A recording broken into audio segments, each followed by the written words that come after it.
আসসালামু আলাইকুম প্রিয় শিক্ষার্থী, শিক্ষক এবং শিক্ষা প্রতিষ্ঠানের সম্মানিত কর্মচারীবৃন্দ। আজকের ভিডিওটি আপনাদের জন্য খুবই গুরুত্বপূর্ণ। বাংলাদেশ সরকার প্রকাশ করেছে ২৫-২৬ অর্থবছরের জন্য মাধ্যমিক ও উচ্চ মাধ্যমিক পর্যায়ের শিক্ষার্থী, শিক্ষক ও কর্মচারীদের আর্থিক অনুদান সংক্রান্ত সরকারি বিজ্ঞপ্তি। যারা আর্থিক সংকটে আছেন, চিকিৎসা খরচ বা পড়াশোনার ব্যয় বহন করতে পারছেন না, এই ভিডিওটি শেষ পর্যন্ত দেখুন। আশা করি কাজে আসবে।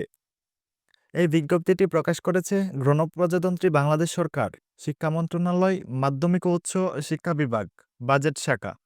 এই অনুদান প্রদান করা হবে ২৫-২৬ অর্থবছরের বাজেটের আওতায়। এখন আলোচনা করব কারা কারা এই আবেদন করতে পারবেন। এই অনুদানের জন্য আবেদন করতে পারবেন সরকারি ও বেসরকারি মাধ্যমিক ও উচ্চ মাধ্যমিক শিক্ষা প্রতিষ্ঠানের শিক্ষার্থী। একইভাবে এমপিওভুক্ত ও নন এমপিওভুক্ত শিক্ষক ও কর্মচারীরাও এই অনুদানের জন্য আবেদন করতে পারবেন। তবে মনে রাখবেন, মাদ্রাসা ও কারিগরি শিক্ষা শাখার শিক্ষার্থী বা শিক্ষক কর্মচারীরা এই বিজ্ঞপ্তির আওতায় পড়বেন না। কোন কোন ক্ষেত্রে অনুদান দেওয়া হবে? এই অনুদান দেওয়া হবে কয়েকটি নির্দিষ্ট ক্ষেত্রে। শিক্ষার্থীদের জন্য হচ্ছে দরিদ্র ও মেধাবী শিক্ষার্থীদের পড়াশোনার ব্যয়। ২ হচ্ছে বই, খাতা ও শিক্ষা উপকরণ। ৩ মারাত্মক অসুস্থতা বা চিকিৎসা ব্যয়ে। ৪ দুর্ঘটনায় ক্ষতিগ্রস্ত হলে। ৫ হঠাৎ পারিবারিক আর্থিক সংকটে পড়াশোনা চালিয়ে যাওয়ার সহায়তা। শিক্ষক ও কর্মচারীদের জন্য দিবে গুরুতর অসুস্থতার জন্য, বড় ধরনের চিকিৎসা ব্যয়ে, দুর্ঘটনায় আহত হওয়া এবং অস্বাভাবিক আর্থিক সংকট। সব ক্ষেত্রে যথাযথ প্রমাণপত্র থাকতে হবে। এখন কথা বলবো আবেদন করার পদ্ধতি নিয়ে।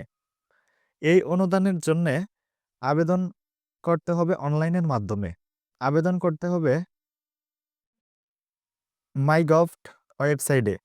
আবেদন করার সময় যা লাগবে: জাতীয় পরিচয়পত্র অথবা জন্ম নিবন্ধন, শিক্ষা প্রতিষ্ঠানের প্রদানের সুপারিশপত্র, ব্যাংক হিসাবের তথ্য, প্রয়োজনীয় চিকিৎসা বা আর্থিক কাগজপত্র, সঠিক মোবাইল নম্বর ও ঠিকানা।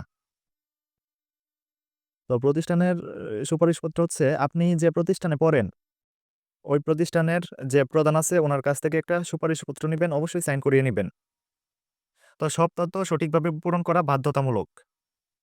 আবেদনের সময়সীমা: অনুদানের জন্য আবেদন শুরু হবে ১৫ ফেব্রুয়ারি ২০২৫ এবং আবেদন শেষ হবে ১৫ মার্চ ২০২৫। এই সময়ের বাইরে কোনো আবেদন গ্রহণ করা হবে না। আবেদন করতে আপনাকে বাজারে যেতে হবে না, আপনি নিজেই আবেদন করতে পারবেন। আবেদনের সম্পূর্ণ প্রসেস আমি দেখিয়ে দিব নেক্সট ভিডিওতে। পরবর্তী ভিডিওটি পেতে অবশ্যই আমার চ্যানেলটি সাবস্ক্রাইব করে রাখুন, যাতে ভিডিওটি আপলোড দেওয়ার সাথে সাথে আপনি পেয়ে যান এবং আবেদনটি করে ফেলতে পারুন। আবেদন করার আগে কয়েকটি বিষয় অবশ্যই খেয়াল করতে হবে। একাধিকবার আবেদন করলে আবেদন বাতিল হবে না। সরি, বলতেছি যে একাধিকবার আবেদন করলে আবেদন কিন্তু এপ্রুভ হবে না, বাতিল হয়ে যাবে। মিথ্যা তথ্য দিলে আবেদন বাতিল হবে। অসম্পূর্ণ আবেদন গ্রহণযোগ্য নয়। পূর্বে অনুদান পেয়ে থাকলেও নতুন সমস্যার প্রমাণ না থাকলে অনুদান নাও পাওয়া যেতে পারে। অনুদান পাওয়ার প্রক্রিয়া: এখন আলোচনা করব কিভাবে তারা অনুদানটা দিবে। যাদের আবেদন যাচাই বাছাই সঠিক প্রমাণিত হবে, তাদের ব্যাংক হিসাবের মাধ্যমে অনুদানের টাকা প্রদান করা হবে। এক্ষেত্রে শিক্ষা প্রতিষ্ঠান ও সংশ্লিষ্ট কর্তৃপক্ষের চূড়ান্ত সিদ্ধান্তই বহাল থাকবে। আর এই তথ্যটি গুরুত্বপূর্ণ মনে হলে অবশ্যই ভিডিওটি লাইক ও শেয়ার করুন, যাতে আর্থিক সংকটে থাকা আরও মানুষ উপকৃত হতে পারে।